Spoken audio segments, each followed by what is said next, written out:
Shalom saudara-saudari serta Bapak Ibu sekalian yang dikasihi oleh Tuhan kita Yesus Kristus. Kembali lagi bersama saya Febri Jinti Helda.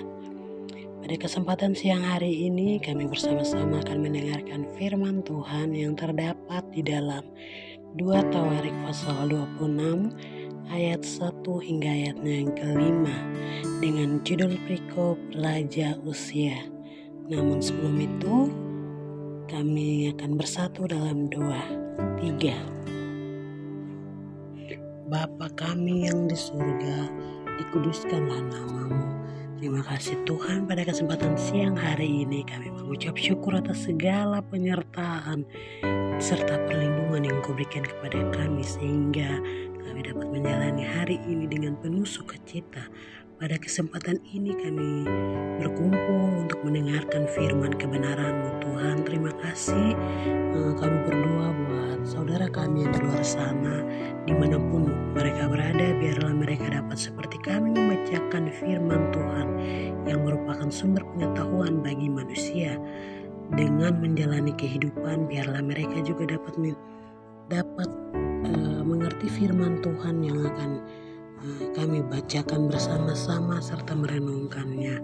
Kami membacakan firman Tuhan hanya dalam nama Yesus Kristus Juru Selamat kami yang hidup. Kami sudah dapat berdoa dan mengucap syukur kepadamu. Amin.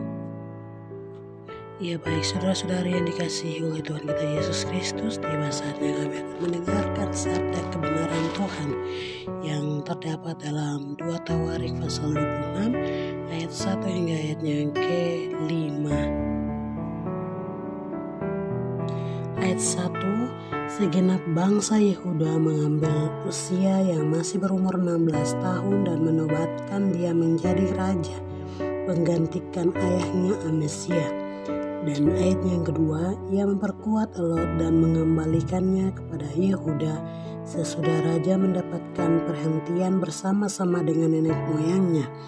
Ayat yang ketiga, Uzia berumur 16 tahun pada waktu ia menjadi raja dan 52 tahun lamanya ia memerintah di Yerusalem.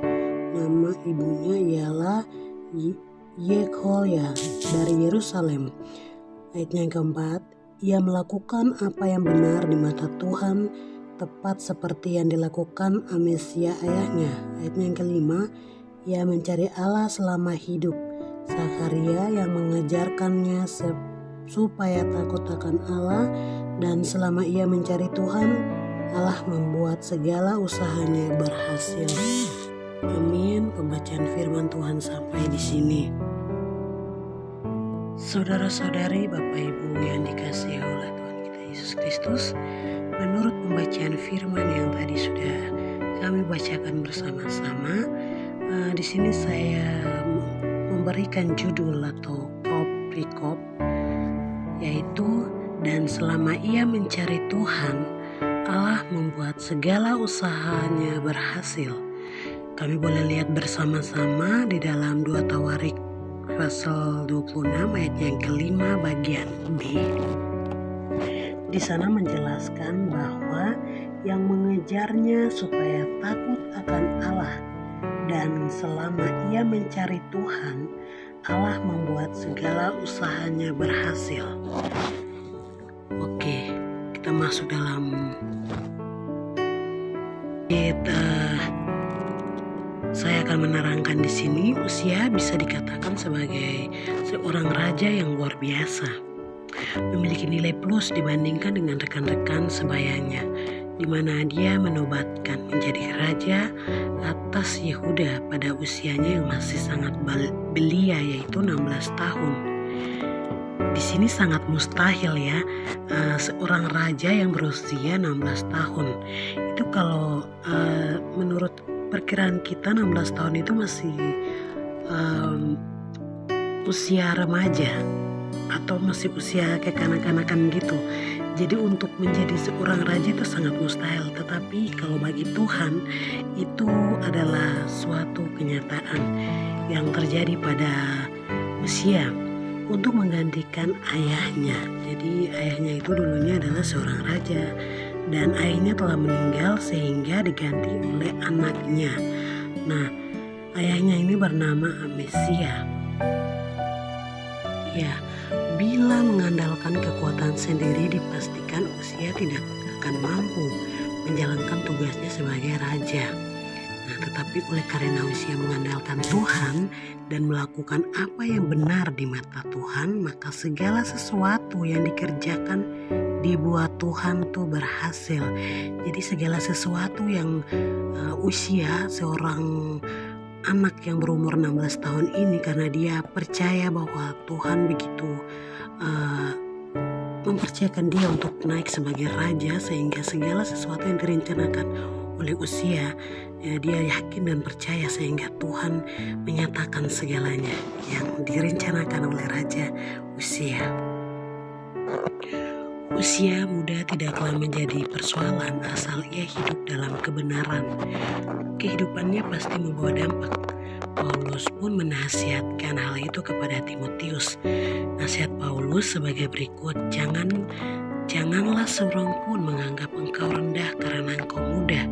Jadilah teladan bagi orang-orang percaya dan perkataanmu, dalam tingkah lakumu dan kasihmu, dalam kesetiaanmu dan dalam kesucianmu. 1 Timotius pasal 4 ayat yang ke-12, menjadi teladan bagi orang lain tidak harus menunggu seseorang menjadi dewasa. Nah, terlebih dahulu banyak orang yang sudah dewasa secara usia atau menjadi Kristen berpuluh-puluh tahun, tapi hidupnya tidak menjadi teladan bagi orang lain. Sebaliknya, tidak sedikit anak muda yang dipakai Tuhan secara luar biasa dan hidupnya menjadi kesaksian untuk banyak orang. Oke, kita lanjut. Tuhan merancang hal-hal yang baik bagi orang yang percaya, bagi orang yang benar-benar percaya kepadanya. Karena itu jangan pernah menjauhkan diri dari Tuhan, saudara. Sebaliknya, kita harus makin melekat kepada Tuhan dan mengarahkan pandangan kita kepada Dia yang memimpin kita dalam iman dan yang membawa iman kita itu kepada kesempurnaan. Ibrani pasal 12 ayat yang kedua, apapun yang kita alami saat ini, kesesakan atau kesukaran, jangan pernah putus asa. Tetaplah bertekun dan sabar menanti-nantikan Tuhan. Orang boleh mengatakan apa saja untuk melemahkan iman kita, tetapi kita harus punya iman yang teguh. Percayalah, bagi Tuhan tidak ada yang mustahil.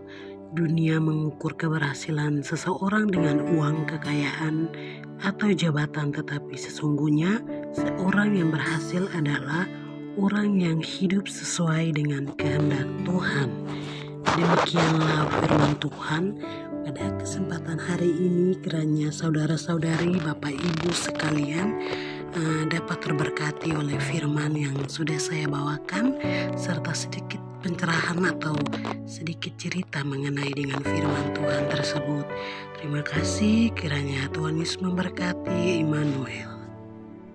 Akhir dari cerita mengenai dengan Raja Usia ini, sedikit pesan dari saya: ketika kita tetap setia mencari kehendak Tuhan dan hidup seturut kehendak-Nya, keberhasilan pasti akan mengikuti hidup kita.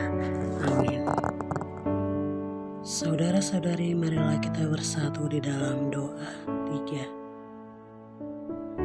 Bapa kami yang ada di surga, pada kesempatan siang hari ini kami telah mendengarkan sebagian daripada firman-Mu. Biarlah firman ini dapat tertanam di dalam hati kami masing-masing, dan firman ini dapat menjadi pertolongan dalam hidup kami, menjalankan kehidupan kami. Berkati terus kami Tuhan, supaya kami tetap selalu merindukan akan sabda kebenaran-Mu Tuhan. Hanya ini doa yang kami alaskan dalam nama Yesus Kristus, Juru Selamat kami yang hidup. Kami sudah dapat berdoa dan mengucap syukur. Amin. Demikian pertemuan singkat kami pada hari ini. Shalom, selamat siang. Kiranya Tuhan Yesus memberkati kita semua.